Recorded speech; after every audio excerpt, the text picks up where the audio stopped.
Well, hey there folks, and welcome back once again to the Hop House. It's Eddie here, and today I'm doing a slightly different video. Now, I was bearing in mind whether or not to do this video, and I've decided to do it.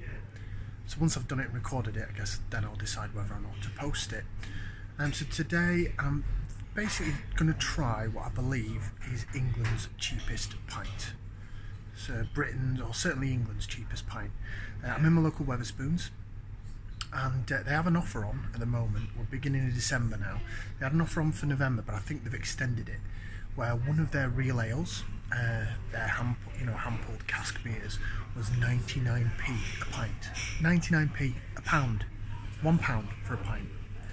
Now, as if that's cheap enough, I'm also a CAMRA member. Now, for those that don't know, CAMRA is the Campaign for Real Ale Society, and it's to keep real ale hand-pulled cask beers going. Now, as part of your membership, you pay a yearly fee, and you can go to CAMRA events in your area, meetings, things like that. It doesn't really appeal to me, but you also get discounted entry and also some free entry into some beer festivals. Now, that does interest me. We might look at that next year. But you also get a book of vouchers in there, these. And it's mainly for use in Wetherspoons. I think there might be a couple of small independents that do it as well, but it gives you 50p off of a real ale, a real cider, a real perry. So with this, does that make it 50p a pint? Well, I'll be honest with you, I did try to use this at the bar. I felt like a right cheapskate doing it as well, and because it's only 99p, I couldn't. So I was thinking, my god, am I getting a 50p pint here? Unfortunately not, but still it's 99p.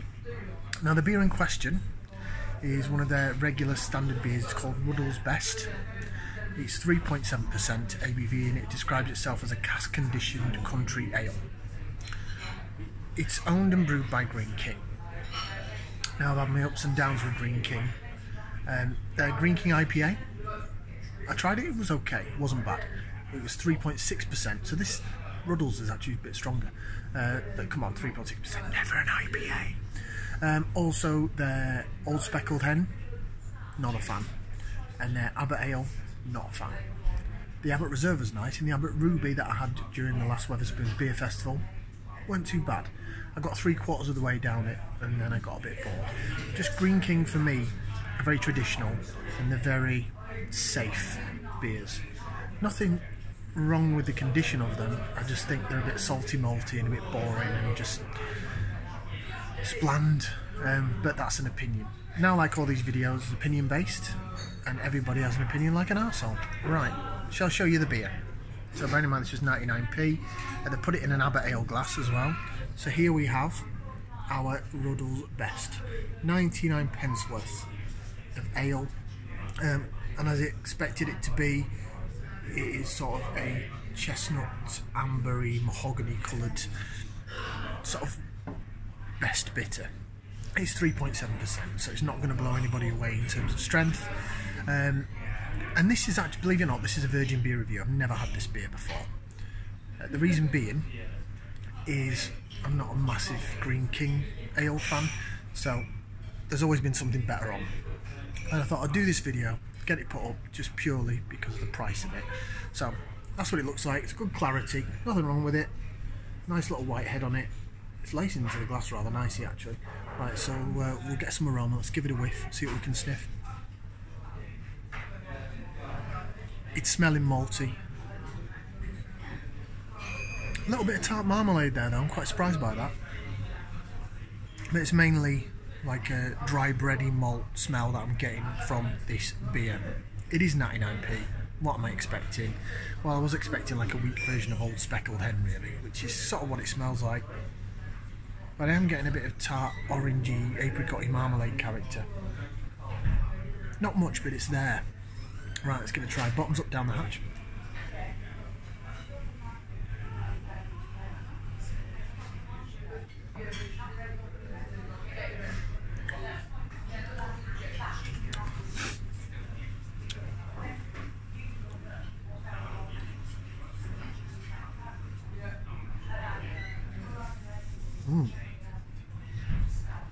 Laces beautifully. Nothing wrong with the condition of that pint. So I'm just going to swap arms getting a bit terp. Right. It's okay. It's not bad actually. Better than I thought it was going to be.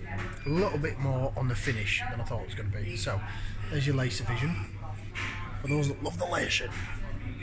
Sat in the corner of my local Wetherspoons now. Luckily, no one's around to see me.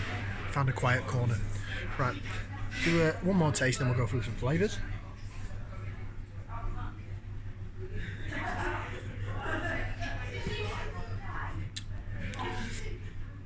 It's got a better body than I thought it would have. Yes, it's still quite thin. There's definitely that bready malt character goes down the middle of the tongue. The finish is quite dry, but it does have that hoppy tart marmalade aftertaste, which Old Speckled Hen didn't, and the Abbott. The Old Speckled Hen didn't in a bottle. The Abbott, or both on cask and in a bottle, doesn't. It's just pure bready malt, and that's kind of all you're getting. With this, there's a bit of a lingering finish. It's not bad. It's better than Speckled Hen and Abbott. Now, this is 99p a pint. I don't think that's for £1. It's not bad. If I'd have got it at 50p, I'd have been like, whoa. Now, we're in changing times, obviously the pandemic, COVID and all that.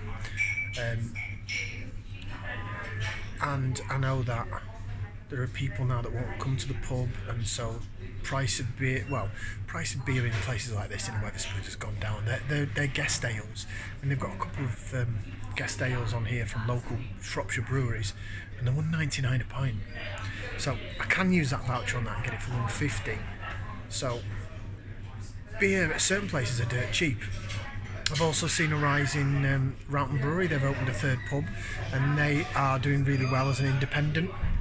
I think it's the chain-owned pub companies are the ones that are closing, like your Marstons and your Amber Taverns and your Ember Inns and things like that. They're the ones that are really suffering because they just rip the tenants off the landlords. They've got to get the beer through them and all sorts, and it's just, people don't really want to pay that much for the beer, I don't think, in this day and age.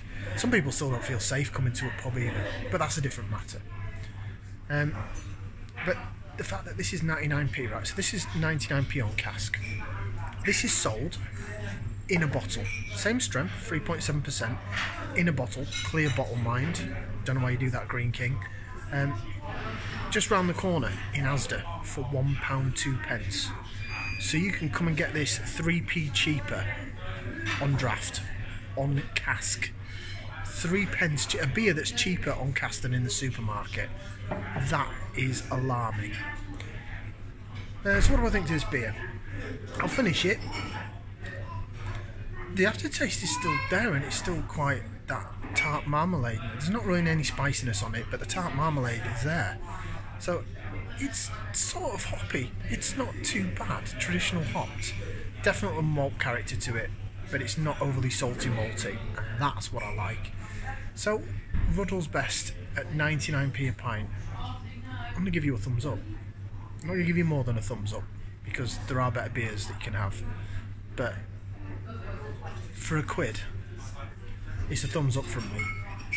So, you know, Wetherspoons, this place is very safe. There's loads of hand sanitising stations around and things like that. I don't mind the Wetherspoons, I really don't. I do also like my independents, local breweries that have their own pubs, but £1 a pint, it ain't bad. I thought it was going to be shocking. I thought I was going to hate it. I thought it was going to be proper old man beer, and I don't like using that term, but you know what I mean. Salty, malty, safe, boring. And there is an element of that to it, but it has got some hop content, and it is quite tart and marmalady. I'm impressed. Well, I wouldn't say impressed, I'd just say I'm pleasantly surprised. Thumbs up from me. Like, share, subscribe. We'll see you for another beer review right here on the Hop House. Ciao for now, people.